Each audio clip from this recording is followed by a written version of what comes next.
பொதுவாகவே நமது பகுதிகளில் குறிப்பாக காவல்துறையினர் திருடர்கள் மீது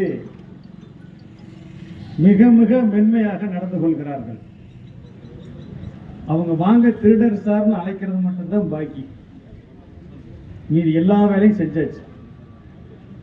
சாதாரணமா ஒரு விவசாயிகள் ஒரு கோழியோ ஒரு ஆடோ திருட வந்து பிடிச்சு கொண்டு போனா, நீ எதுக்கியா முதல் அவனை அடிச்சே, கேஸ் ஓமாலி தான் போடணும் அப்படின்னு வச்சுட்டு காங்கி ஸ்டேஷன்ல 2 நாள் பஞ்சாயத்து பண்ணாங்க. ஊதியூர் ஸ்டேஷன்லயும் 2 நாள் பஞ்சாயத்து நடந்தது. அப்ப ஆடு திருட வர்றவனுக்கு கொஞ்சமாவது பயம் இருக்குமா? யோசிச்சு பாருங்க. காவல்துறையோட நடவடிக்கையே திருடர்களுக்கு சாதகமா தான் இருக்குது. ஆடு திருடனை பிடிச்சிட்டு போனா விவசாயி மேல வழக்கு,